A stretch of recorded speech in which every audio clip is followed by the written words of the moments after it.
Today's show is brought to you by PayPal. With PayPal, you can rely on a trusted payments partner that processes over 25 million payments per day. When it comes to growing your business, PayPal is your payments partner for today and tomorrow. Visit paypal.com/growth to set up a free business account today. Today's show is brought to you by Organifi. Organifi is an organic superfood supplement line that makes quality, trusted nutrition convenient and accessible. Their most popular product, the green juice, solves the problem of juicing greens on the go. We all know that we need to get those fruits and greens and vegetables and all that in our diets, guys, and here's a quick and easy way to get it. You just add water, drink, and let your body soak up the benefits. Visit Organifi.com to learn more about an exciting offer for you, our podcast listeners. That's Organifi, Organifi.com. I wake up every single day. I am who I say I am. And I get what I get because I live in beast mode. Stop being gazelles. You're not average. You're not even good. You were born to be great. What's going on, world? Welcome to another edition of the Secret to Success podcast. I'm your host, CJ, joined as always by the Bayesian sensation, Mr. Carl Wesley Phillips. What's happening, y'all? What it do? We also got Dr. Douglas Thomas joining us live from Las Vegas. Living La Vida Loca. Yes. Yes, sir. Yes, sir. What's going on, gentlemen? How y'all I'm feeling? not out there, though. I ain't spent no... Train asked me, was I about to hit the table? And I told him, all I got is church money with me. I can't spend the church money on Oh, that's the best table. money to gamble with. You go definitely win. Or you got to with the tie. You got to. I don't know. A couple ministers in jail. It's a You couple wouldn't need it if ministers you in hit jail the, right now. If you hit the mega billions. Oh, somebody Mustafa hit it, though. me the other day, said, if the three of us walked into a store, who's going to buy the mega billions lottery ticket? Bruh, it's definitely CJ. I'll tell you now. You know what? I never really bought a lottery. I think I bought one lottery ticket in my whole life. No, I was about to buy one, though. When I saw it was For this 1.6, one? I was like, I could change the world. With 1.6, I could change the world. I was close to buying one. 1.6 billion, bruh. I think somebody in South 1.6. Carolina won. Yeah, somebody won. did win it? Yeah, I woke up, somebody I won. was But like, man, I hope Josh, wow. you know what I'm saying? I hope Josh played the I know that's joint. right. Josh, But a couple people won the little stuff, like the 3 million mega, like some other kind of little numbers on the number. I don't really know what it's called, but a couple people won like 3 million, something like that. But whoever got the billion, still, they didn't have to split it like that with nobody. So yeah, that's unbelievable. Wait, so did you have to play like what? You got to get a couple numbers or something? I'm A couple people got like what I don't know what it's called, but the smaller jackpot, something small. But the person who won the billion, sometimes somebody might win 300 and they got to split it 3 ways. Everybody had the number. Well, they were the only one that's had like I think maybe the 6 number or whatever that was. And then a couple people had like some small stuff. But like I said, nothing to take away from the billion. It probably was the 0.6 that they took a little bit of the 6. Right. You know what I'm saying? But That's the bill crazy. still, the 1 billion is still there. That, bruh, I'm Can praying you imagine for just whoever waking that up is. and you got $1 billion? They life about to change, crazy. bruh, for the worse. They life about to change for the worse. Oh, for sure. Yeah, that billion ain't gonna last but 2 weeks by the time everybody hits you up. You know what I'm saying? I'm saying, that's why I said I would play it if they didn't say who won. If I didn't have to say I won on TV, I would do it. You got to stand up there with that big check. Yeah, I can't do that. I can't do that. Oh. That's gonna be too much. That's too much. You have to pay somebody. Yeah, bro, for real, because I remember a dude in Detroit won something. It wasn't even that big, 100-some thousand, whatever. Ended up losing his life because somebody tried to rob him. So I'm like, yeah, I'm good. Yeah, I'm good. Hey, what would you do though? Step 1, E. What would you do? You wake up with you probably I contract out Jamal's security service. Number one. No doubt. That's a good step. You know what I'm saying? I'm talking about step Number one. Yeah, step 2, buy the private Buy jet. some police.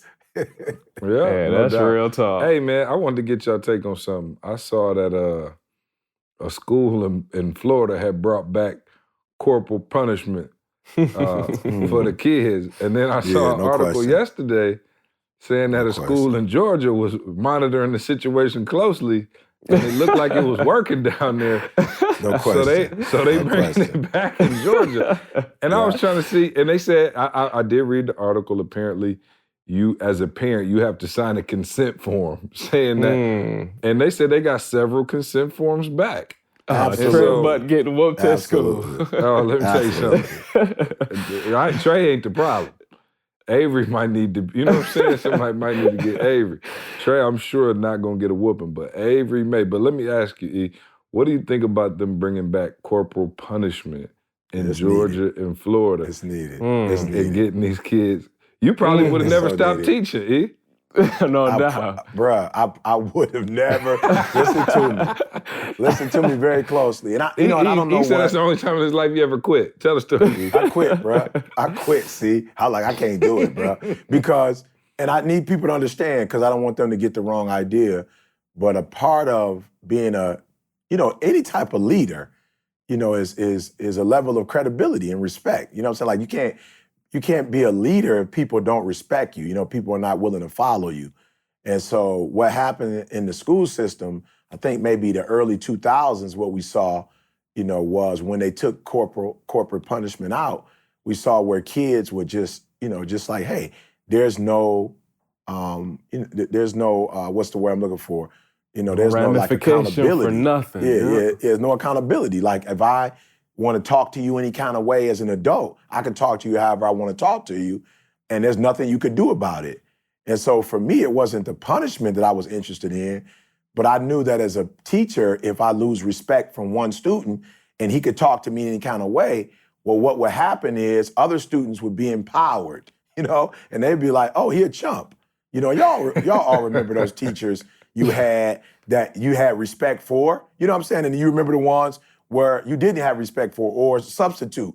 It wasn't a lot of learning that was happening when the substitute showed up. No. You know what I'm saying? You was clowning. You was acting a fool, And so I'll be honest with you guys, I did come from a home where you would get your butt whipped if you were disrespectful. But because my friends were doing it, that peer pressure, we had a teacher once, a sub called, she was a regular sub, Miss Weed was her name. We gave her the business. So I'm rolling up a joint.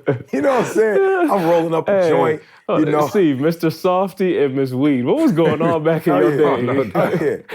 Man, I'm blowing up a little hookup, take it, throw the paper at her when I finish, and everybody, they own that. They got me like, yo, E, Miss Weed, they joking, laughing, whatever. Well, Miss Weed called my crib, bruh. I'll never forget Miss Weed. Miss Weed called the crib, bruh. And I remember walking home and she told me, like, I'm calling all y'all, houses. But here's the deal. A lot of my boys wasn't tripping because they either grew up in homes where, they were being raised by a parent, one single parent who didn't really believe in whipping, or they come from foster kids, whatever. Like a lot of my boys didn't have like the same kind of structure. And so she told me, and I was like, Lord, I got so pumped up with my boys. Like I let them egg me on, knowing that they not about to go to no accountability. I'm about to go to some serious accountability, bruh. And I'll never forget walking up the block. And I saw the old dude on the steps, and I knew it. I was like, wow. It's on. I was like, yo, E, how did you let them That's when you should have ran away from home and been homeless right there. However old you was right there, you should have let the journey begin right there. Oh, no, you playing, but it did. No, you playing. Yeah. I didn't do it on each one of them, but those step on the porch boys is what started the whole hookup right there. And I'll never forget. It was just like, yo, Miss Weed called. And I was like, yup. He was like, yup. So you already know the drill. And I'm like, lying. Man. You know what I'm saying? Bruh, let me tell you something. I'm like, no respect for school. I had no respect for school. But I did have respect for that accountability right there, that lasted for about 30 to 45 days. Because when I go back and my boys would be like, I'm like, y'all, no, that I can't even sit in the seat right now. I can't sit down in the chair. Y'all not about to pump me up. And so all I'm saying, is I never was a teacher that wanted to lay hands, but when I would have a student come up to me and jump in my face, and tell me what they weren't or weren't gonna do, I was just like, yo, if I don't check you, then tomorrow it's gonna be about 6 of them doing it. And then next week, it's gonna be about 14 of them doing it. And before you know it, I'm only gonna have the nerd. He only gonna be the one to respect me in the classroom. Then they're not gonna do their schoolwork. They're gonna be talking while I'm talking. And you know, being at that school in Texas, see, you had to come in. Now, you didn't have to lay hands, but you did have to lay the law down. And after you laid it down, you were able to get those kids to respond in a way that was advantageous for them. But do you think you could just get somebody? Well, let me ask you this: at what grade? Because I know Carl got the whole school got a whooping at one time. Carl and them just pulled down their pants, had their cheeks out, and they just. I'm talking about the whole little Barbados Elementary School got tagged at one time. Now, what age or what grade were you in when y'all stopped getting whoopings? Y'all was getting whoopings what? 5th grade? It was all the way through high school. No, we was all the way through high school. Oh, you got it through high school? Oh, yeah, we got through high school. Oh, no. Yeah, we got through high school. Yeah. Bro, no, if I got a beard, you ain't whooping my butt, bro. No, but here, see though, at what point is it age where you no longer have to be accountable for your actions? Is it a certain age? So I mean, I go to class, in-school suspension or something, but you're not getting ready to whoop me. But you clowning in my class though. I'm saying, at what point I'm a professional. You disrupted my class. You're not doing your schoolwork. You talking, you throwing paper. Like, at what point do we not, like, you know what I'm saying? Is it an age that you're not responsible for your actions no more? You know what I'm saying? I'm just not like, sure, no, you disrupted my class, like if I got hair on my face, if I got a beard growing in, I shouldn't be getting butt whoopings at school. So you remember the last one you got? How old were you? Yeah, I was a sophomore. I was 15. I was a sophomore. Describe the experience. I feel like I asked you that before, but it's fucking everything. I was trying to see it. I was trying to see it now. I'll Came straight from track practice, got a butt whooping. Yeah, but here's the deal though. I'm saying, if it's true that you have hair on your face, then at that point, if you grown, you should act grown. You know what I'm saying? So I agree with you. Also got now hormones, you got hair on your face. So I'm sorry. I'm just saying, now you got hair on your face. You should be older. The hormones can supersede the hair, unfortunately. Yeah, I got you. But I'm just saying, it's got to be some give and take. So I won't say where I was. I won't do that because of the respect that I have, for the people that bring me in. But I'll just say, this year, I was in the school for the first time ever that my wife texted me while I was speaking, was like, yo, just stop and let's leave right now. My wife was like, yo, let's just go right now. She's like, yo, they're not listening. And I was like, yo, boo, it's 2,000 kids. Somebody listening. Now, you don't know who's listening, but I do know that you upset because, and for real, Didi texted me, was like, yo, this is unbelievable. And Didi was talking to the principal. It was so funny, because you know how like it's an exchange where like the principal might be like, I'm sorry or whatever, and then you feel embarrassed. You're like, oh, kids will be kids. No, Didi was like, yeah, you should be embarrassed. I was like, whoa, did you just say that? You know what I'm saying? I'm like, hold on, she said what? Didi was like, the principal was like, I'm embarrassed. Didi was like, you should be embarrassed. Oh, wow. Wow. It's like, you should be embarrassed. And I was like, whoa. You know what I'm saying? I was like, I was on the Flamingo Boy, like, whoa, like, all right, D, like, come on, we might have to go back there or whatever. And Didi was like, no, you should be embarrassed. Like, this don't make sense. And so as an educator, that's my only struggle, is like, at what point do we allow people not to be held accountable for their actions? Because if it starts when you're 14, 15, that's how these kids end up doing the same thing when they get out in the world. Like, so you see them at these restaurants. are you suggesting that there's no other accountability than physical accountability? Because you could maybe... Well, I never physically had to whip a child. I just needed the power to let them know I could whip them. You feel me? Like, I never had to pull out a paddle or a belt.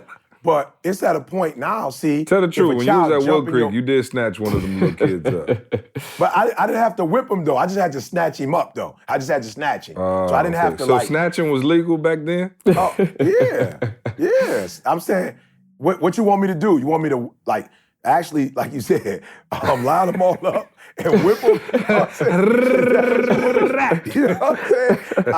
saying? I didn't feel like that I had to go there. So it was, I got one kid, like, for real, and you walked up to me, you got in my face, and you start cussing at me. I never cussed at you. I never cussed in the class. So my thing is, why would I send you to a principal? It ain't like the principal ain't got nothing. The principal got something to do. Why am I sending you to the principal's office to disturb the principal? You clown in my class. We gonna fix it right here in the classroom. We gonna fix it right here. Because I need you to understand, and the rest of y'all to understand, this is not how you behave. Like, this is not how it goes down. And I think my biggest challenge is the thing that I respect about my upbringing and how my kids were raised. If you called a school on Jalen, I would come up to the school. The teacher didn't even have to talk to Jalen. See? Oh, I remember I'm that. gonna talk to Jalen. You got him in the bathroom one time. I'm gonna talk to Jalen. You ain't gotta do that. That's not your job. I got this. So let me take my man in there, and I promise you, I whipped Jalen once in school. I never had to go up to the school again for Jalen. And I think that's the bigger problem because the parents ain't doing what they supposed to do. Mr. Bill. Oh, no question. She got it out early. I'm just saying, early. To me, and y'all can answer it, but the bigger challenge, and I'm not even talking about school, I'm talking about bullies, I'm talking about people who are abusive in their relation. I'm just talking about like people in general who don't feel a sense of accountability, and so they lay hands on people or do things to people that they feel like can't hold them accountable. Like, I'm not even mad at the person who, understands accountability, but I'm mad at people who are like, okay, this teacher you gonna act a fool on, but this one you're not. And Didi always says it. Kids know who to clown on. Like, they know, okay, this person you don't want to try. But then they go, well, this person you can try, so I'm gonna try him. And that's what I think is wrong. I was the type of teacher that I brought gifts. I took kids on field trips.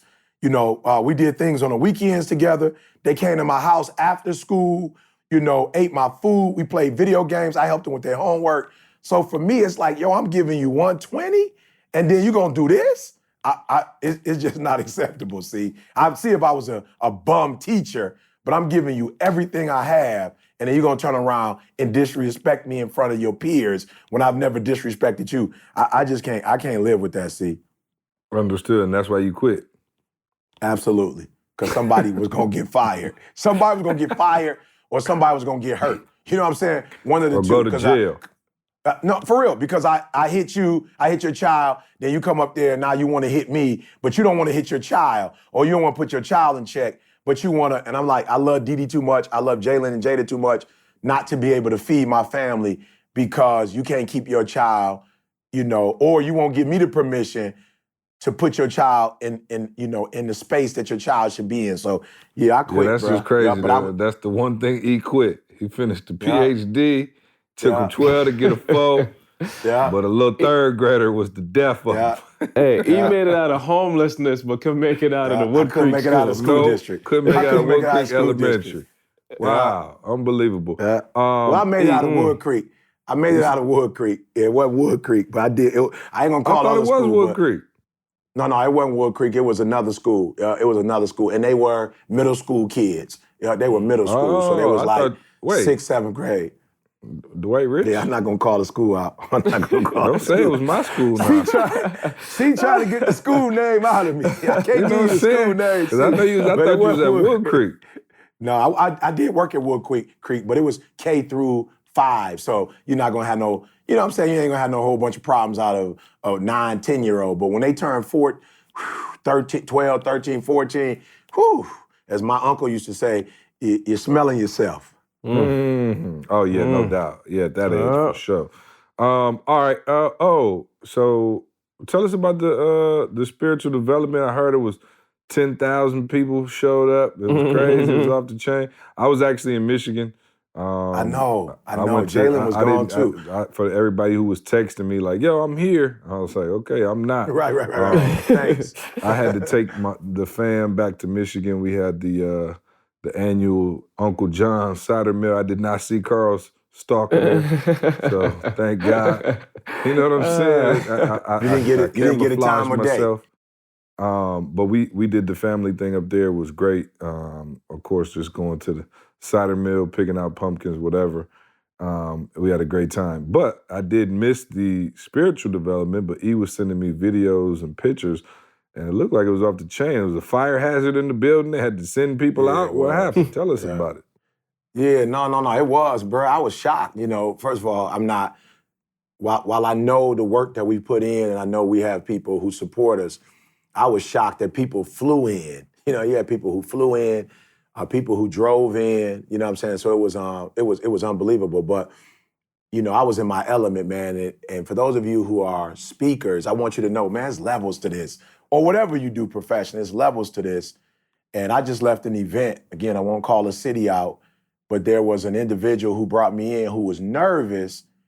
And, he was nervous because I was speaking to one group, but there were some other people that showed up as well. And he was like, man, I hope E don't, and I just like, man, I'm at a point in my life where I am going to start literally backing back from those type of engagements. And I'm going to start doing, especially when our facility is finished, really start hosting some of my own stuff, because it's nerve-wracking when you give 120%, but it still interferes with the relationship you have with the people that bring you in, because they're not concerned about, who they should be concerned about. You know what I'm saying? So it's kind of like you bring me in, but it's two crowds I gotta please. It's the group that you want me to talk to and whoever might be writing the check.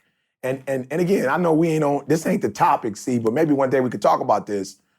But why is it that people who are not good at something, or they're not necessarily skilled at a certain thing, how is it that they get to tell you what to do when they're not skilled at it? Like, it kills me that people make suggestions about things that they have not been successful at. It's like, yo, you've been doing this for 10, 20 years. You've had no success at it. You bring me in because I've had some success at it, but then you want to micromanage me and tell me how to do something that you're not even good at, And so it's like nerve-wracking. It's like, yo, let me go. Let me do what I do. I promise you, the thing that you told me you're struggling with, I can make it work. But I can't speak to this group, and then I got to entertain this group too. So I got to talk to the 100% of the people that you brought me here to talk to, but then I got to talk to the 3 or 4 people that wrote you a check, or a committee that you have that has like, bruh, they clueless on the millennials. Like, they have no idea how to talk to, how to move, how to take millennials to the next level.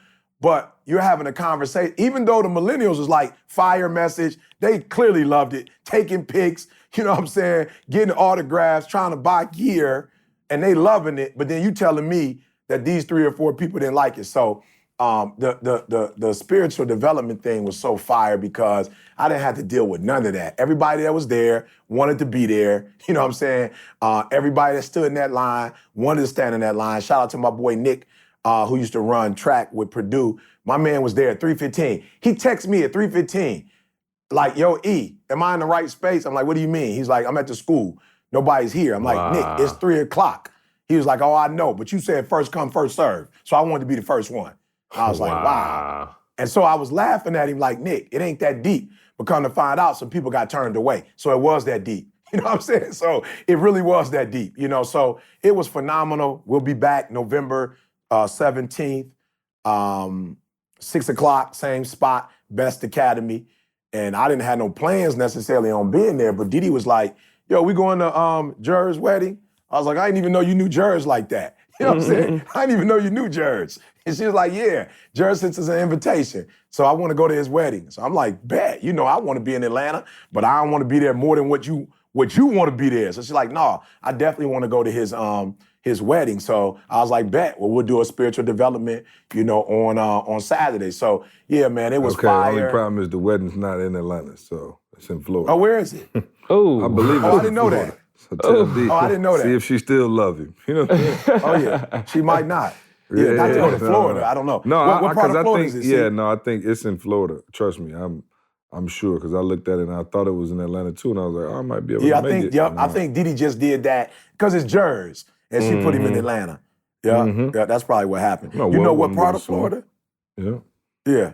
Well, I shouldn't ask you on the podcast if you know where in Florida, because then everybody gonna know where his wedding is. It's gonna be, right. Keep it on. But if you could text me, if you could text. But I'm still doing it though. I actually did. And Carl, hopefully your weekend was fine. Oh, actually, Carl was sick, man. Carl, you all right over there, man? Man. You bounced back yet? You predicted that. See, you said when Jordan go to school, just like your kid, he's gonna be bringing that stuff home. Yeah, you predicted it. Clockwork. this was one of them weekends, man. Jordan came home last week with this little cough. I kept him home one day. I'm like, okay, you getting sick. I'm not about to have you go make the rest of the class sick, so stay your butt at home. I'm realizing my man at home running around, ripping and running. I'm like, okay, you not sick. Like, what's going on with you? He just had this cough. My man bounced back to school the next day. Bruh, I promise you, I don't know what happened. I start coughing. I ain't paying no attention to it. Like the last probably 2-3 years, I'd get the low sore throat. You know what I'm saying? I make sure I drink a lot of water, whatever, do what I got to do. And that's it. It'll last two days. Yeah, this one, bro. Let me just tell you, I ain't left. Welcome to you school. need an immune system for this one, Carl. Yep, that homework is cute for a while, bro. But it'll pay. I told you, you're going to have to pay. You can pay now, or you can pay later. But you going to pay. Yeah, that junk had me, bro. That junk had me for. I'm saying y'all can probably still hear my voice. It's probably like last Thursday is when it started. This whatever we are about a week in now. My voice still, a little raspy. I'm all right. I'm functional, but yeah, that sucker had me out. Tamisha got a cough. I think I got it the worst. Jessie had a little cough. Jessie's her immune system on something different. Like she'll get she just don't. I don't know. She don't respond. Remember, she broke her arm and we didn't know for like a day and a half later. Like she just got that high pain tolerance or something. So she just she was coughing, but you don't know that nothing wrong with her. So she kept it going. But yeah, no, man, we back. All right, back at it. So I actually did want to. I guess it's not too far out of the vein of what we have been talking about, and I want to play a clip that Nikki put up from IG from one of your messages, and it's talking about the ego, and it's just. It was super timely because I had just got into it with somebody, and I'll kind of explain it without giving it away. Again, forgive us, everybody who gets talked about on the podcast and knows who they are, but even though we don't say your name, I promise we're not trying to throw you under the bus, but we talk about real life stuff here. So the person who I'm talking about is going to know what I'm talking about. But anyway, we'll play the clip real quick, and then we'll just dive in for a quick minute and kind of break it down. That's the dangerous part of the ego. The ego will make you say it's your boss' fault. It's this person's fault. It's that person's fault. The ego don't want to take personal responsibility. Now, here's when you know you got an ego problem. When you keep facing a challenge year after year after year and it's not being resolved, it's probably you. So I'm going to give you the first year or the first attempt. It went wrong. If you got an ego, I'm going to let you put that on somebody else. But if you keep getting the same results, you keep getting the exact same results, it might not be your boss now. It might be you. Okay.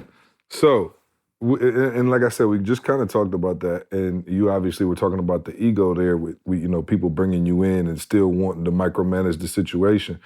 And, I had, not got into it, but obviously you guys know I coach speakers, with our Game Changers program, and I do my best to help people out. And so somebody had sent me their stuff, and it was, I reviewed it and went through kind of like the entire brand and the whole nine.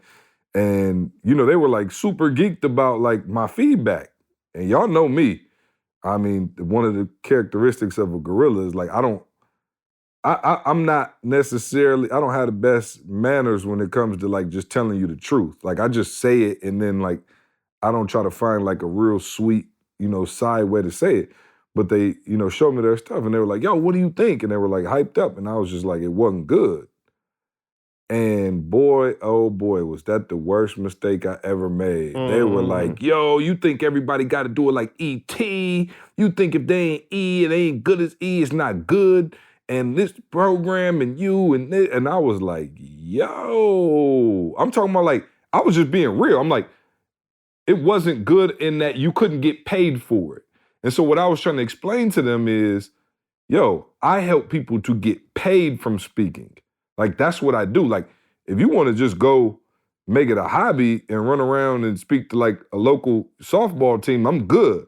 But in order to get paid for it, there's a certain standard that you need to meet with your information and the way you present that information. And I was trying to explain that, and you would have thought I told them, and I'm like, yo, and I just kind of stopped and was like, okay, cool. Like, I'm not sure why you brought it to me if you had all the answers, but I was like, wow, people's ego gets so inflated that they can't hear anything. And it doesn't matter if they're right, wrong, or indifferent. I'm asking this person, I said, okay, well, how long have you been speaking? I've been speaking for 3 years. well, how much are you getting paid to speak? And you hear like a dial tone. I'm like, yo, I'm not trying. And so, as you're saying that, I'm like, yo, I'm just thinking about my man, and I'm like, yo, you came to the program because you hadn't had any success getting paid speaking gigs. So I'm not telling you you're a bad person. I'm telling you the information that you're bringing is not great, and I can help you get there. Now, I knew how to help this person because they were actually talented in the art of speaking, if you will. And we know a lot of people who, just because you could hoop and one doesn't mean you could play in the NBA, right?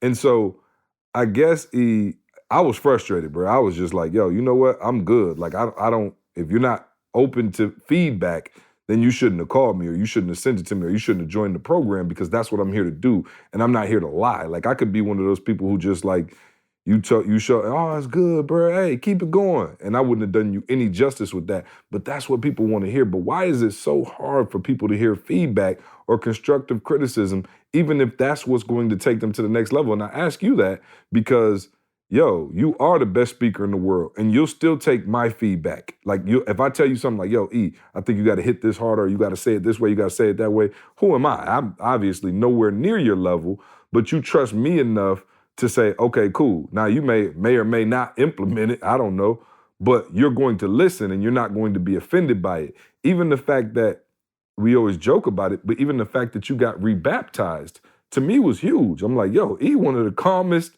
non-confrontational dudes in the world, and he felt the need to go back to the water to get better because Didi may have told him, like, yo, you got this one area. And so how do you let go of that ego? And I guess, what is the ego? Like, let's talk about that first, because I want to break that down. Because, you think of pride and ego at the same time, and pride is a good thing and ego's not. So let's break down, what is ego to you? What is pride to you? And is an ego altogether a bad thing? And how, if we have that ego or that inflated sense of self, whatever, how do we lose that in order to get the proper feedback? And then we'll go from there, because I got other questions. Yeah, too. And I remind the people, our Sunday call, I don't know if it's free anymore. I want to be cautious of what I say. No, but Ask Carl. It ain't free. All right. Hey, I didn't you know. can sign I know up it started off for a small free. fee, but you're talking to ET Okay, all every right. Sunday. We'll put it like that. Okay, all right. Well, guys, I have something very powerful that I want to share with you. And I've been, like, these calls, I have been very intentional and deliberate about giving you, like, stuff that I feel like you can use immediately. And that's very, very transparent stuff. So not something that, and it's no disrespect to those of us, who read, but I'm not reading something and then taking that and regurgitating it and trying to make it deeper.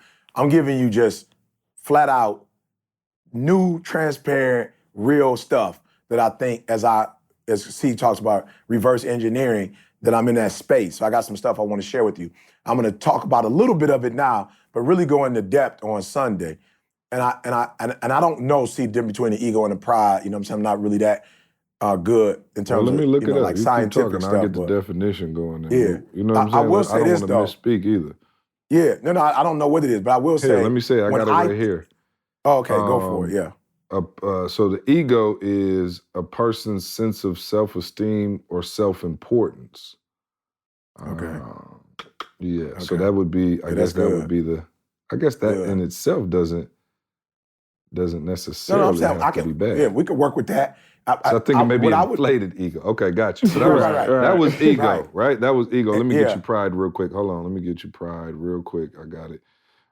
Pride is a feeling or deep pleasure or satisfaction derived from one's own achievements, the achievements of those with whom one is closely associated, or from qualities or possessions that are widely admired. Okay, go for it. Yeah, so then I just think, see, what I would add to one of those definitions is the part of you that is not necessarily willing to grow. It's kind of what people say in these books, fixed mindset versus growth mindset. And I see more as the inflated ego as the one that is kind of already fixed. Like, you're not necessarily asking me a question because you really want to know the answer. It's kind of rhetorical. Like, you're just asking it because you're hoping I'm going to say what you were thinking. Right. You feel me? Or just you know, affirm you. You're just looking for Yeah, right. affirmation Yeah. from me. Yeah. You know what I'm saying? Right, whatever that Because you cared was. about my opinion real strong till I told you the wrong one. The wrong Right, what you thing. didn't want to one you hear. didn't want to hear. So I don't even know. We got to be cautious about what is that though. What is that, and what's the benefit of that? You know, what's the benefit of having somebody affirm you? Like, what is, at the end of the day, what is that? Like, what do we need that for? And if it's something that is, you know, beneficial, okay, I guess it's cool. But I think when you go into constructive criticism and you go into growth, you should want to hear something that you hadn't heard before, because there's no way to grow if you're not going to do something different. Now, I do want to be honest and say this, that I think what happens is you get so personally caught up into the efforts you put forth, the work you put forth. Like, it's a lot, man. When I sit there and, you know, have to do a term paper and I understand it the way I understand it, I'm pouring out my heart, I'm getting up, you know, and spending a whole day writing something. Let's just talk about my book, for instance. So I'm pouring everything I got into this book. And then CJ takes it and says, this ain't right. You know, you need to switch this up right here because I don't understand what you're saying, E. So I'm trying to use, not use choice words here, but I'm like, what in the devil? You know, because now it's gone from constructive criticism to my personal feelings. And somehow when C critiqued my work, I wasn't able to, what's the word I'm looking for? Divide, okay, the CJ that's saying, yo, E, I'm not trying to disrespect your work. Like, this is your story. I'm not saying that it's not valuable. You know, I'm not saying that people are not gonna be able to take this story and change their lives, because I know that's what you're trying to do. But what I'm saying to you is that the way it is written, I don't understand it. So I get this, like, I know you, E. I know what you're trying to say. You were living in abandoned buildings. You were eating out. I get it. But the way you're going about saying it, if I am a reader, I don't see that. You're not making the connection. So what I have to be able to do, which a lot of people aren't able to do, is I had to get to the point and say, okay, don't lie, E. You hurt, bruh, flat out. Because a part of me want to go like, yo, I ain't hurt. But no, you're hurt. And what am I hurt by? Not necessarily the words that you said when I was writing the book, but the fact that I was hoping that what I saw in my mind and what I gave you was complete. Like, it's it. Because to be honest with you, I don't got no more. Now I do, but I don't know that I do, you know? And so see, like, yo, E, look, bro, I promise you, I get where you're going, but if you keep it like you wrote it, you really gonna be pissed because people aren't gonna take it like that, and then they gonna be critiquing you, and you really gonna be mad when they start critiquing you. You think you hurt because I'm critiquing you. You ain't seen hurt till they start critiquing you, and they go online and they start jabbing at you because you didn't write it right. So then I had to sit back and go, all right, this is where, and please get on a call Sunday. I had to go with, all right, here's where the truth is important. Just go admit it, E. You hurt, bruh. Your feelings is hurt, all right? Your feelings is hurt. Now, what you need to do a better job of, and the reason why you went to see, is because you know you think so fast. You know what I'm saying? And you think like, I think like 50 miles ahead of where everybody else is, right? And sometimes I get frustrated because my mind is such a beautiful mind. And if you leave me alone and you let me get on stage and you just let me do my thing, I'm gonna murder it. But when it comes to writing, writing doesn't work like speaking works. You feel me? Writing is a different thing. So with writing, you have to be so doggone linear when it comes to writing. And see, what's just like, you went from A to doggone L, then you came back to F, and then you went to W. I'm just telling you, E, it ain't gonna work. And I had to just be honest and say, like, yo, E, you do that? That doesn't make you a bad person, like CJ just said. Right. That doesn't make you a bad person. Right. It just means that when it comes to writing, that's not your strength. So you're gonna have to slow down. You're gonna have to do it differently. All right, so I'm gonna write this for you, E. This is how it should have been.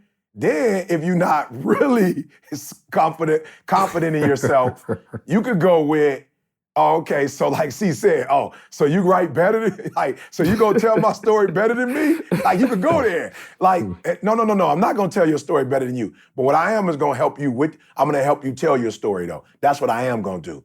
That I'm going to take responsibility to help you write it in a way where people can understand it. You feel me? So, I said, just real quick, that's the part that I think most people miss. Like, you are still thinking about it from your perspective. Absolutely. When you bring it to whoever you get a critique from. You're coming with all your perspective. And then here's the kicker, y'all. It's not for you. I'm not sure where you got the idea from, but if you're doing any kind of product, any kind of service, it is not for you. If I'm writing it though. If you're writing it, it's like your teacher got to grade it. So you got to think about her perspective. If you're writing the book, people got to read it. So the best thing to do is get that's as so many true, other... Carl. You think about if you was making food for somebody, you like, it ain't in for the whole you. room, like, oh man, this ain't that good. You like, y'all crazy. It's fire. It's like, bruh, you made it for us. I don't know what you want me to tell you. Right. It's not for you. So I'm just saying, like, how many times we get caught. I laugh. Like the first time, and y'all tell me if I'm crazy, but the first time I heard my voice recorded, I'm like, holy crap. Like, I hate that sound. I hate that sound. Bruh. But you don't even know that that's what you sound like to people. You know what I'm saying? All along, you're just hearing it in your head and it sound normal because that's all you heard your whole life. But other people are hearing it a whole different way because they're not in your head. Like, it's a whole different experience. So reminder, flash alert, whatever you need to get done, it is not for you.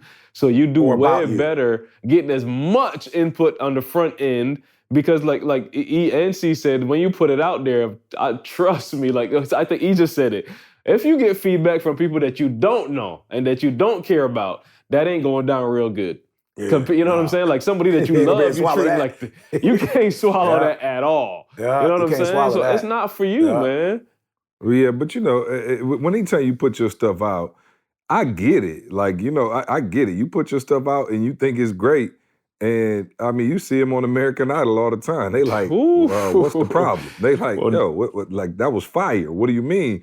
And it's tough because, you know, when you do feel like you put your best foot forward, and you get judged harshly, it can't hurt your feelings. And so I like what E said. E didn't say like, oh, I wasn't tripping. I just went back to the lab and C said what he said and I went and fixed it. It was over. Like you got to acknowledge the hurt. Like, okay, I got some of my pride, my ego, whatever you want to call it, wrapped up in this thing. But I guess E, my thing is, okay, so for the gentleman who I got into it with last week, how do you know, let me say it like this. How do you know who to take advice from? Because you shouldn't take advice from everybody.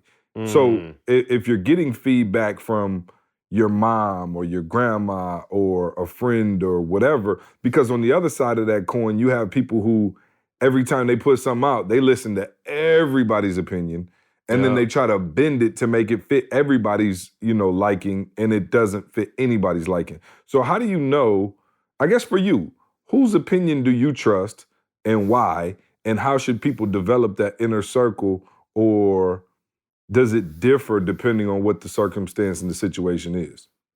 I'm saying we always say it differs, but I think one of the things you should do is you should try to have in your own personal life a board of advisors, right? You should have a group of people that you've selected to support you before you needed their support. I think that's important because I think you run the risk of waiting to get somebody's feedback after you've done a thing is kind of slanted, if you will.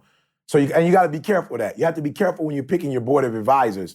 You're not picking people that you believe are going to say what you want them to say, right? And a lot of us, subconsciously, you do it. So you start picking people that you feel are going to, favor you. They're gonna be on your side. So, and what you need to do is pick people who are experts in that area or have some type of wisdom, overall. They've got like some overall wisdom and they've had some success, right? This is what I always tell people. Don't look for constructive criticism from people who haven't constructed anything, right? So that's important, all right? So, and you got to find out who that is, right? Because people are very opinionated and we mean well when we give our opinions. But I kind of felt in my heart Well, first of all, C is going to benefit, in some way from the work that we do. So he's not going to tell me what I want to hear because it's going to affect him too. You feel me? So you want to get into a situation where you're not dealing with people who can lie to you, and it's not going to cost them something, right? So be careful of like dealing with people who ain't got no dog in the fight, right? There's sometimes when you, for real, sometimes you need people who have a dog in the fight when they're talking to you because you want to just make sure they're not just telling you anything just to tell you and whatever. So I know like, C got some skin in the game, right? He's also, a good writer, in terms of he communicates well in the written form, right? So being around him, I knew that, right? And then when it comes to like the group of people that I'm trying to reach, these are like working class, average people, you know what I'm saying? If that's what you want to call it. I knew that C has had some experience with them.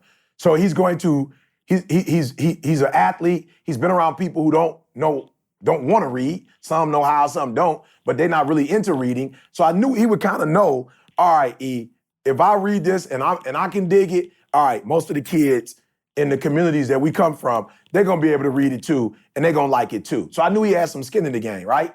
So when he came to me though, with some of the suggestions, like I said, originally, I had to just admit, admit it.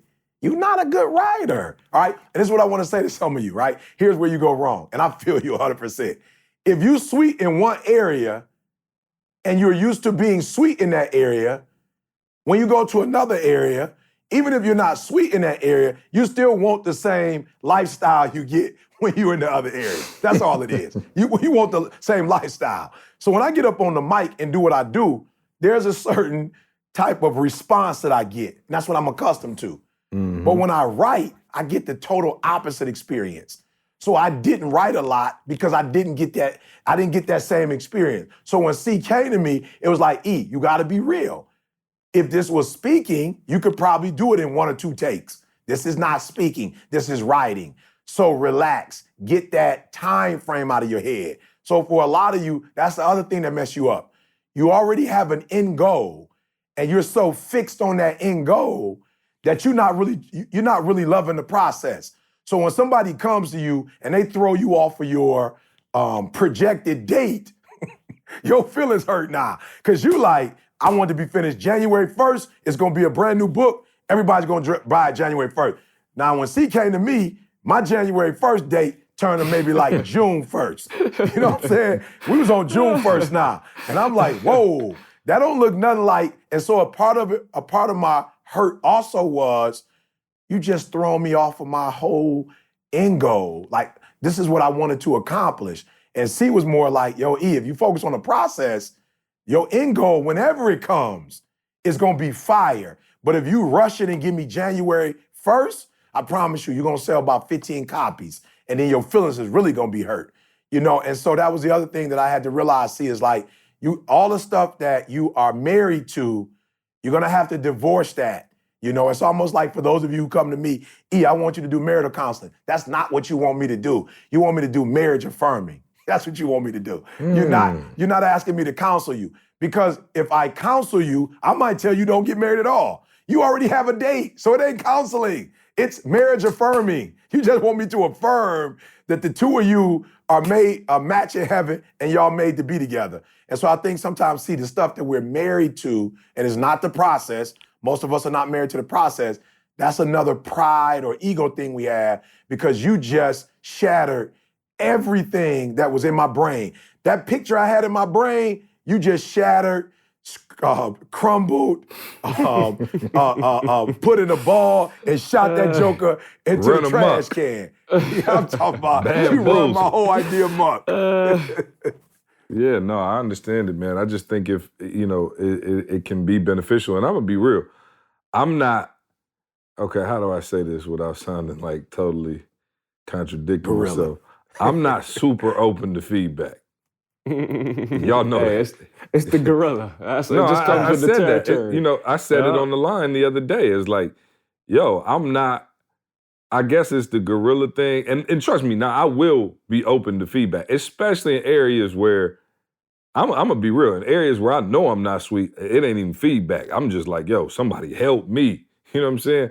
But in the areas I feel like I got it, I'm not super receptive. So like, for instance, like, if I'm working on a project that I know I got, I'm not necessarily looking for feedback. And I said, that was funny. Remember on the call the other night, I can't remember who it was, but somebody asked me on the Thursday night call, like, yo, if you're a gorilla, what's the, how do you make sure your staff respect it? And what did I say, Carl? Yeah, he better be perfect. You You better better be be right. You better be perfect. Oh, right. at that You got to joint. be right. You better be high I at was the like, highest yo, level. you You better gonna operate go at the highest gorilla? level. Yeah. Yeah, if you gonna go gorilla and just be like, everybody sit down and shut up and follow me, I'm like, yo, you got to be right. And Lead so, us to the promised land. yeah, no doubt, you really do, because there's a lot of instances and circumstances where, people want to be, in that leadership, take command role, but you wrong. And there's nothing quicker than to not be a team player and to get it wrong. Like, yo, everybody follow me, and you lead everybody to destruction. Oh, I'm talking about that's the quickest way to sit down. So, but no, I'm not. I guess I would say when I say I'm not super open to feedback on the things that I feel like I'm a guru at, right? Like I'm not like super receptive to like people being like, yo, with the next album, you should put this here. I'm like, I don't want to hear it. Like, you know what I mean? Like I got this. Now, I respect your opinion, but I'm just not gonna use it. You know what I'm saying? Like, I'm gonna just be real with you. I respect it. And like, I'm gonna be real. It was, if anybody remember the Midnight Rain track on the first mixtape? Right. Candace was like, yo, that's the worst track I ever heard. E's voice sound hoarse. Why would you even put that track on there? The audio is terrible. And it was so funny because I'm so petty. We did a poll. It was like, yo, what's your favorite track on the hookup? And I promise you, Midnight Rain came back like 70% favorite track. And I took it straight to Candace. Was like, yo. And she was like, well, shut up. Why did you even ask me then? And I was like, you're right. I won't ask you from here on out. So, yeah, no, I'm not super receptive to that feedback. But you should be, especially if somebody has done it at a higher level than you. And I think that's the importance. And I think, there's certain areas where I'm sure E wouldn't even remotely entertain my input, right? Like if he talking about some long-term marriage stuff, he might be like, yo, see, you've been married a 10-piece, bro. I'm up here like about to hit 30 years. It's some things at the 30-year mark that you're just not qualified to speak on. And I think that's another part of it, just on the opposite end before we moved. Stop giving your opinions and your input if you have no credentials in that area. Like, in order to give advice, like you always say, like, you can't just walk in the hospital and be a nurse. You know what I'm saying? Like, you can't walk in there like, yo, I feel like a nurse, let me take your blood pressure. There are some credentials that you have to be a nurse. So when I was offering my critique or input for my man, I'm speaking as somebody who's been the right-hand man for the number one speaker in the world for the last 15 years. So I'm coming credentialed up. But a lot of you don't have credentials and you're giving your input on everything. Like, guess who I don't give a whole lot of input to? Toby. Like, Toby's a musician. He makes music. Now, he might ask me if I like it or not, and I can give him my personal preference, but I'm not going to sit up there and tell Toby, oh, hey, I need your dance moves should be a little bit that's not me.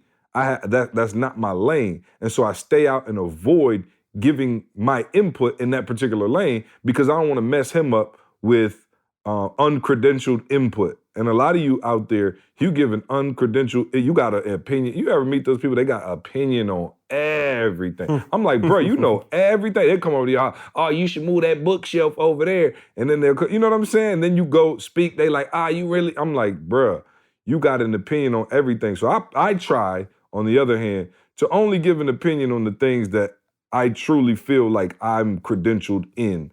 And so that's the other side. Let me say this too, see, there are those of you out there who you give your opinion on everything because you do want to be seen as a guru. For real, and I get it. It's like you say you know everything because you're hoping by saying you know everything that you're going to put yourself in a category and in the company of people who are successful. Like I get that, I understand that. And I wouldn't say inherently you're wrong for that because everybody's trying to impress somebody so they can get to the next level. Or let's not use the word impress.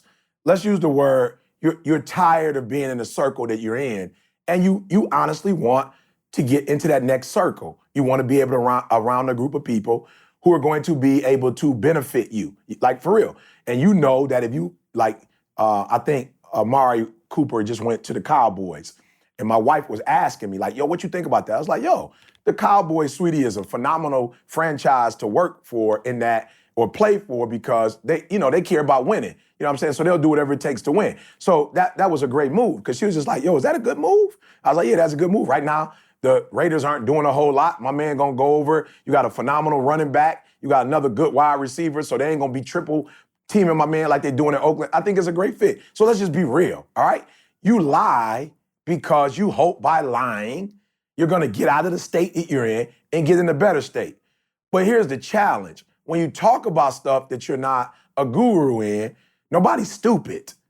It's not like you start talking deep and people are like, oh, he really knows. People know when you don't know. And that's why I said I wish the world was more like, in some instances, the board exam when you're a nurse, or what is it called? Or maybe that's law. What's the law one called? Bar exam. That's when you take the bar exam. Like, look, I know people who have said, I'm talking about, I've been out of college for a while, so I know a whole bunch of people who went to law school and who will tell you, and again, I say this with all due respect, I'm just making a point, who will tell you that they are the smartest people in the world, right? Now see, and I'm not gonna say their names, they wouldn't care if I said their name, but we got one hood friend that has two other hood friends in Chicago, hood, these are my boys, they hood, but they went, and I'm talking about grew up, no running water, these boys been through it,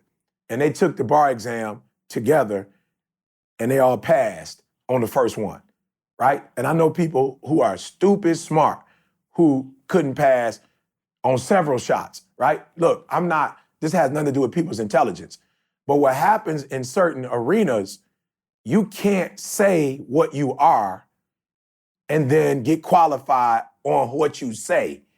There is a process that you have to back up what you say with some test, right? With some empirical evidence, right? And I'm saying what happens in the real world, unfortunately, is you could just say you whatever. You could just say, I'm one of the best marketers in the world. Oh, no doubt. But who have you marketed for? You feel like, for real, especially with the internet, you can claim that, Anything. oh, I'm this, I'm this, I'm New that. York Times bestseller. Yeah. You feel me? I respect my boy. My boy got a book out. He put the little, you know how you had like the little gold stamp in the Gold on the Star top? boy. Yeah. Bruh, I love it. He put, will sell 2 million copies. I'm like, no question. No question. You feel me? No question. I love it. But the problem I have, I love it. Will but sell the problem I have, 2 people, is when people say, see, they are a bestseller when they ain't bestseller.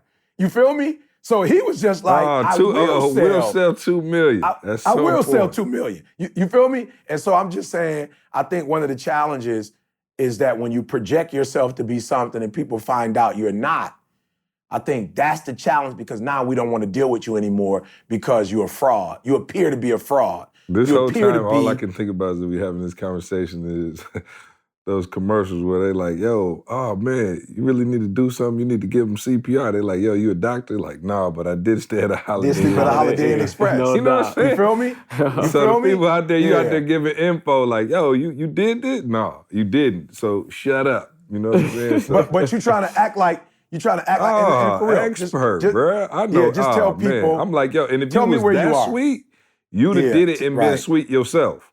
Hey, Yeah, I Like, heard I a just quote can't the other stand day. people who do that, man. I heard Yeah. a quote the other day that said that you got this fancy title, but you don't even know your real name.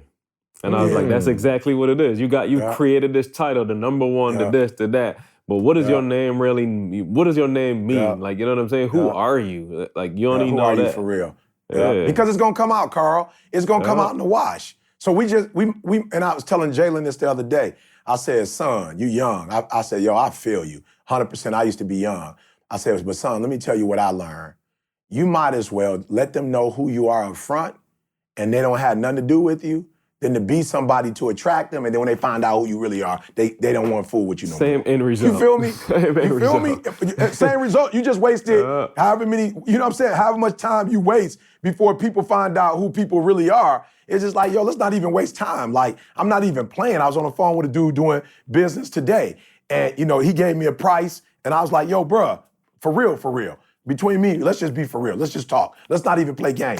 You could tell me at the end of the day, E, I ain't got it, or E, I got it, but I don't think it's worth it, or I got it. Let's make something happen. But I was like, yo, and I love it. He was like, E, can I be real with you? And I'm like, that's all I want. I don't want those relationships no more where you telling me what I want to hear. You feel me? You saying what you think I want you to say so that we can build a relationship, and then 3-6 months down the line, I'm about to break up with you because it's like, yo, you lied to me. You told me one thing, and you told me everything, because you're not stupid. You listening to the podcast, you hear me speak. It don't take rocket science to know who I am and what I want. So you feed me what I want, you say what you think I want you to hear, but then when we work together, it's like, yo, but you told me you was for me and you was about, but that's for you, that's not. I'm like, let's just stop doing that. I'm old. Let's just be upfront. Say who you are. If you're not a doctor, say you're not a doctor. Say you were a phenomenal Just say you law watched student. a couple episodes of ER. You know No what I'm saying? doubt. I'm just Tell me saying, your Carl, credentials. be for real. Say, I did phenomenal as a law student.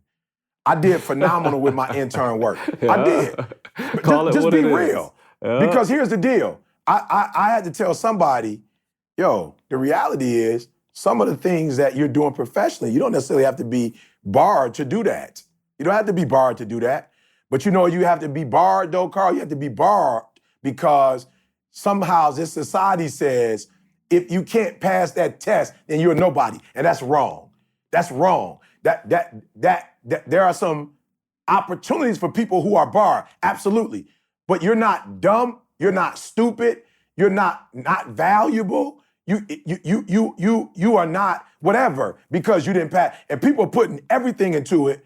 And so they take it 80 million times. They spend money they don't have because they feel like, okay, if I don't do this, I'm nobody. No, that's not the truth.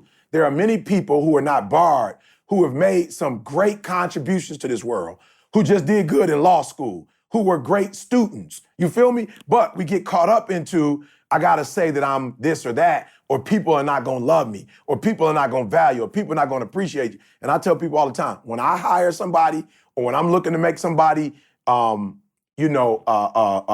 somebody on the team, I've never asked nobody to see their GPA. I never asked to see nobody transcript. Now, if you come and lie and tell me you got all of these credentials, well, of course, I'm gonna do some homework too. I might not have no conversation with you about it, but I'm gonna do my homework too and say, oh, you lied to me. But I'm not gonna say nothing publicly. Only time will tell that you lied to me and it's gonna come out in the wash. So I'm just saying, everybody that's listening, who are you trying to impress?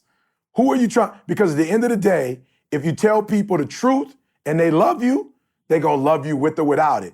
But if you're telling people a lie because you're hoping to get on their team, or you're hoping that, somehow your relationship with those people are gonna elevate you in some way, and then they find out you lied, it's not gonna work anyway. So please do me a favor. I know being honest is difficult, and you're talking to a recovering liar. When I was a kid, I was just like, yo, I'm gonna get my butt whipped for changing my report card anyway. I might as well go ahead. So I'm being real with y'all. Like, I grew up lying to get out of trouble. I was if I think I'm getting, now I'm not gonna lie, just on GP, tell you I got $500 in the bank just to be lying, or I got some shoes at the crib I don't got. But to get out of trouble, liar, oh, I promise you, to get out of trouble, That's liar, called self-preservation. No doubt. I'm on that. I'm on that all day. So there are those of you out there who are liars.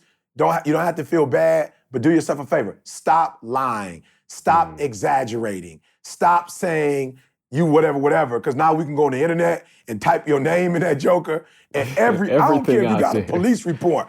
I don't care if you're on probation. I promise you, I hit your name in the right search engine, and all of that is gonna come up. That's right there. Yeah, so just be. I was talking to a kid today. He was like, I'm on probation. I can't find a job. I was like, bro, tell me what you did. Like, look, do me a favor. I can't help you, but I cannot help you.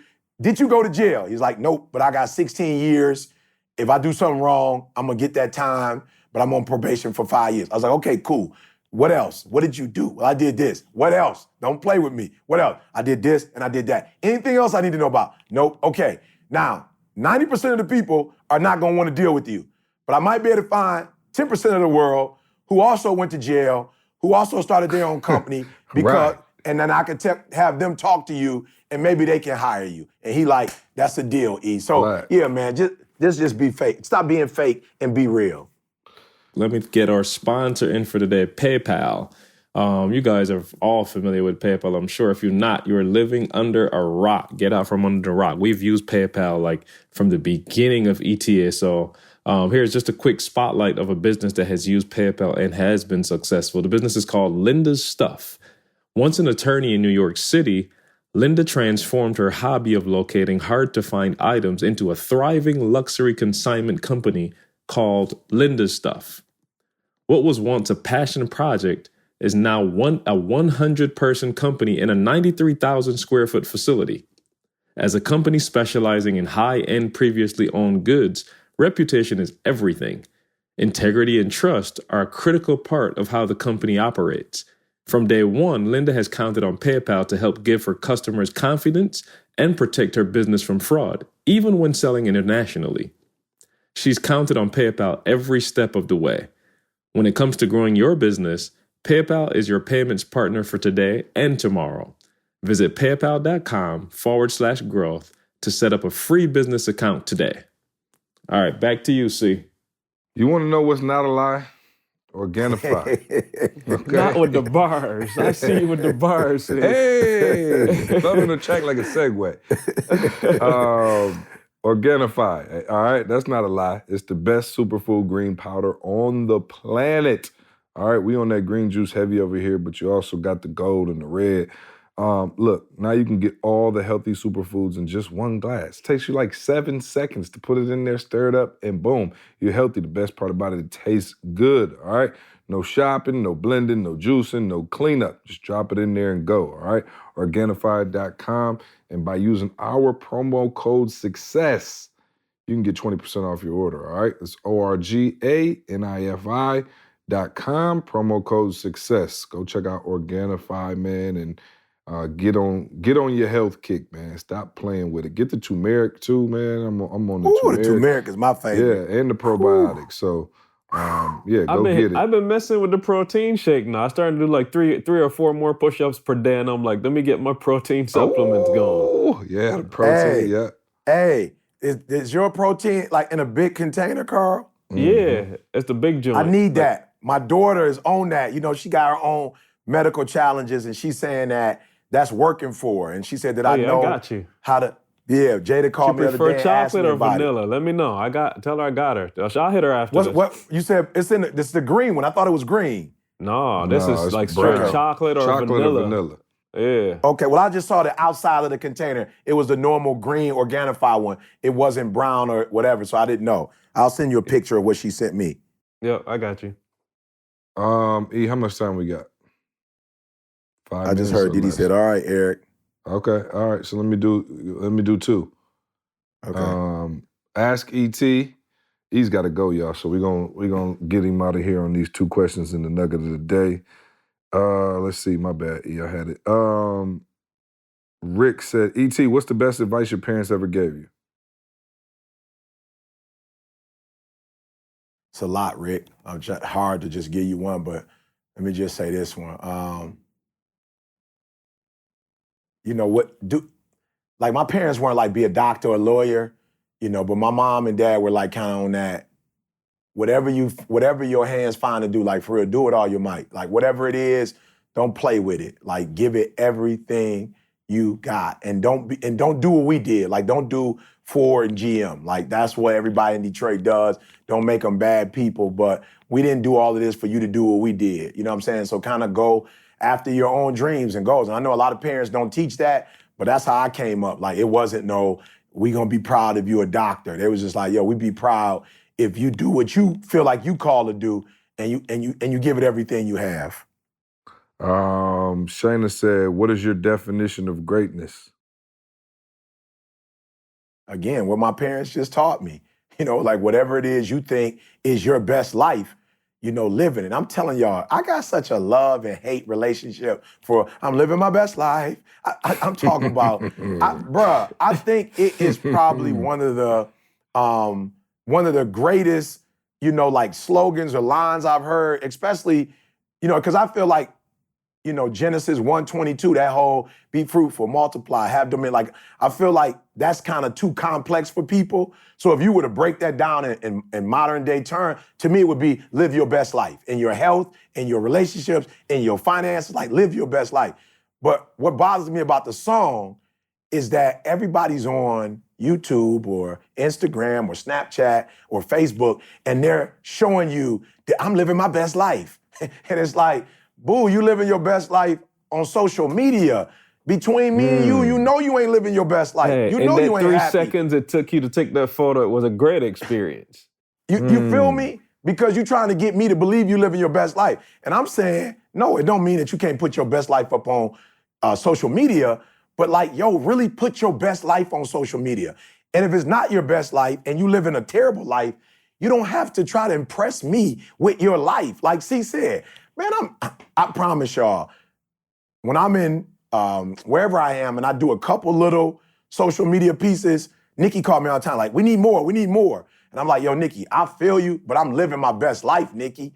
I don't really have time to stop living it to record it. You feel me? Because that time I'm recording it, I'm not able to live it at that point. You know what I'm saying? And Didi is living it. You know what I'm saying? That I'm recording us living our best life. You feel me? So, but I get it. I'm like, yo, Nikki, I feel you. Like, there are people who are inspired by what we do, and they need to physically see it. Like, we're in a world where some people are, they need to be able to touch it. So I feel you, Nikki.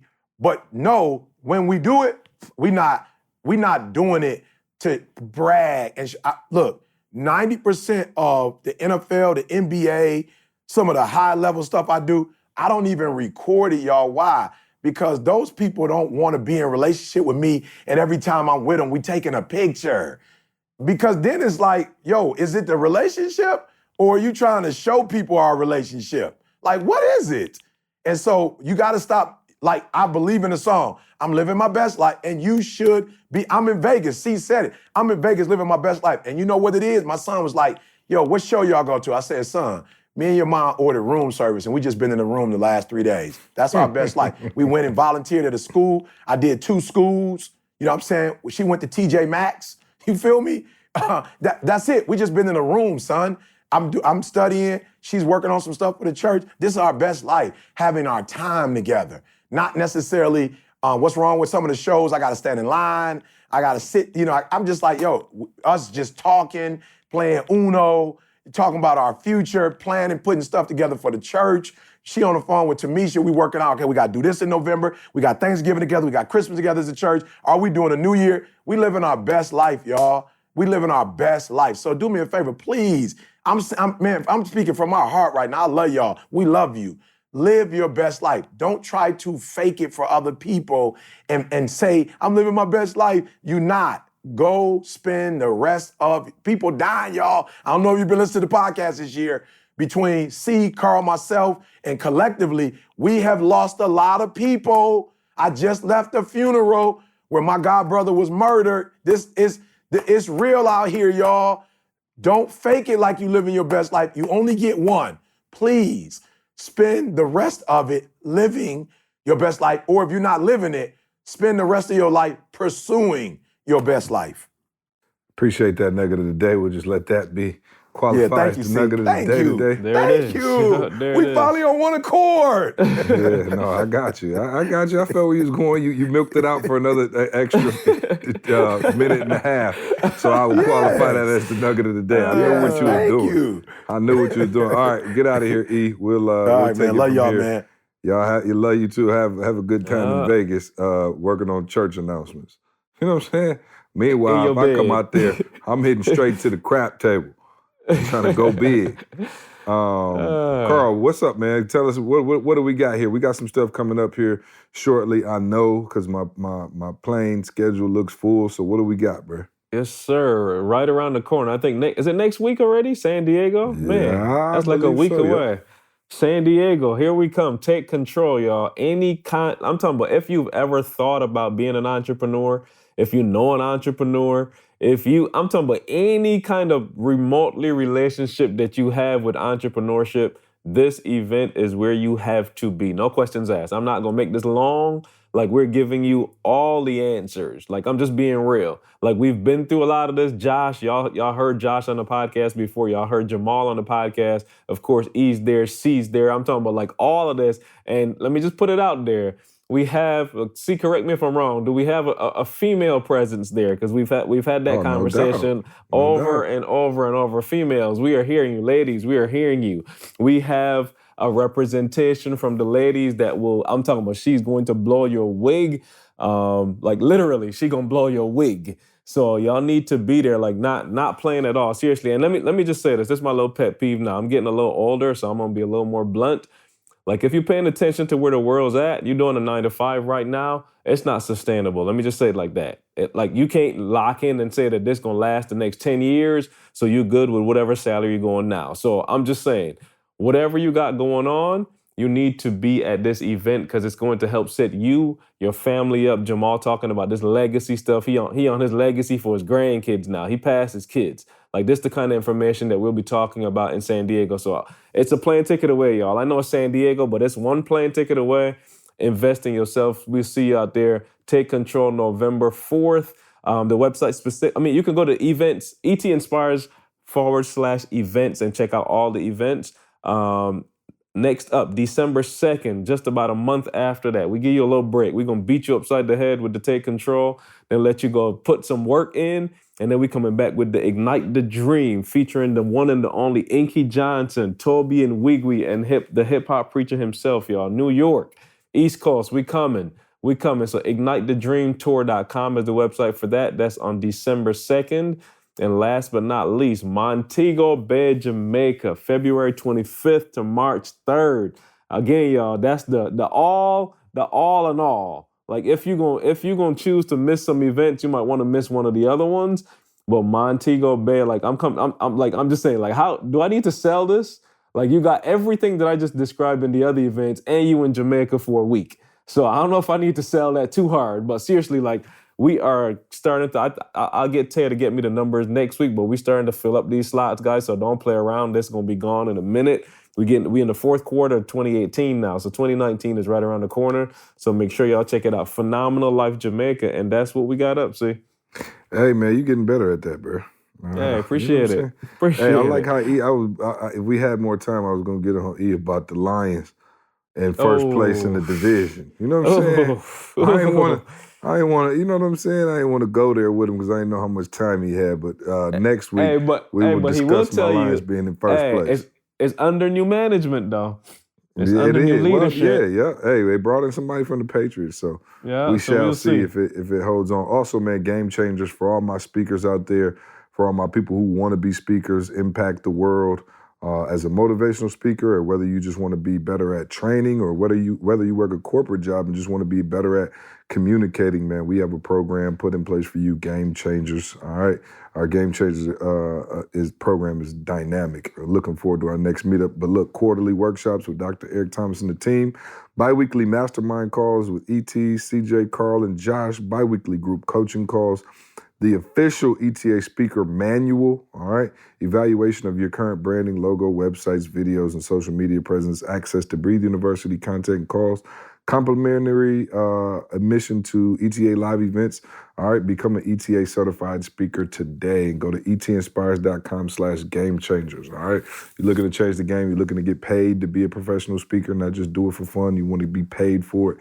Come check us out. So that's it for me, man. Appreciate y'all listening. Don't forget, and get live feedback from CJ if y'all ready for that. Yeah, well, and if you don't want it, and your ego's too big, and you already the sweetest speaker in the world, then don't join. But if you're looking to go to that next level, man, and get some honest feedback from the crew, we'll check you out there. Other than that, Carl, I think that's it for me. I got work to do. Let's get busy. Hey, appreciate all y'all. Go to iTunes, leave us a review, man. Oh, I have the negative feedback was ready to go today, but he had to run. So next week, we'll get on that negative feedback. So Shout out to everybody who's been sending that hate mail. Let's get it. We'll get it next week. Get Q to Taylor Swift, Shake It Off, and we'll be ready to go. We appreciate y'all, man. Love you. See you next week. I want you to focus on here right now. Don't you worry about when you get home. You concentrate on this opportunity. You don't worry about tomorrow. You concentrate on this opportunity with all your might, with all